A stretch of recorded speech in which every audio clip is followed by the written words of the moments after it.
Bonjour Youssef. Peux-tu te présenter?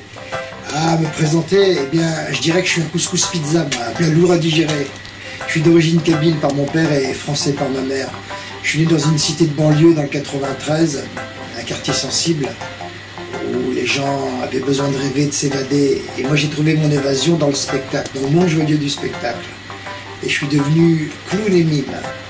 Donc voilà, on peut comprendre que tu as choisi l'art clownesque pour tout ça. J'ai démarré grâce à Stéphane Collaro sur Europe numéro 1. J'avais 13 ans, j'interviewais des artistes, j'étais un journaliste en herbe pour la SPA. Et ma passion c'était les animaux, j'allais à la rencontre des gens du spectacle, des acteurs, des romanciers. Et j'ai commencé en interviewant les gens, c'est comme ça que j'ai rencontré les Barrios, j'aimais les clowns à la télévision. J'adorais les Barrios, c'était un trio de clowns qui me faisait rire et sourire.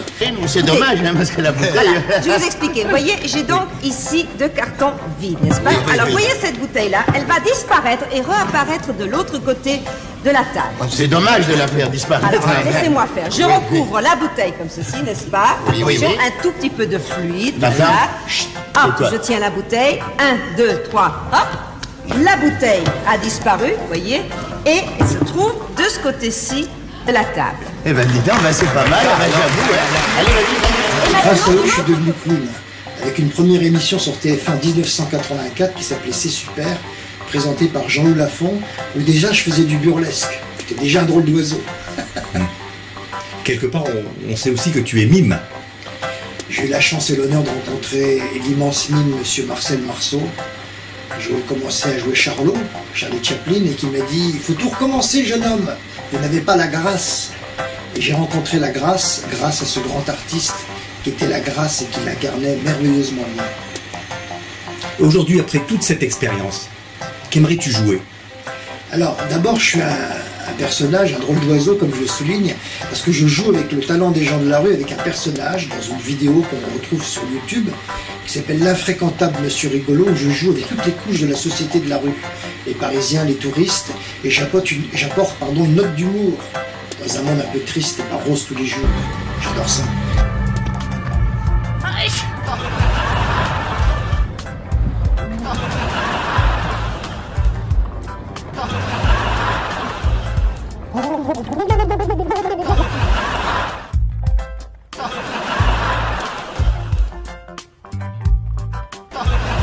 Si vous avez du talent, vous l'avez déjà dit ou pas? C'est pas aussi une caméra cachée.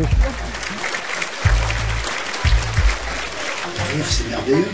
Aujourd'hui, tes projets?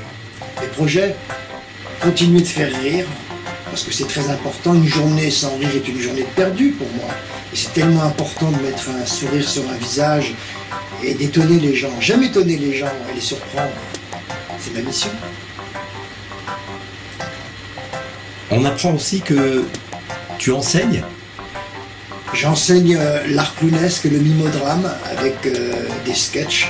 Et je permets aux gens aussi de sortir de la dépression, parce que la dépression, c'est la maladie du siècle. Et il y a un proverbe arabe qui dit « avance », et quand on avance, on fait des étincelles et un arc-en-ciel de la vie. Merci Silvio. Merci à toi.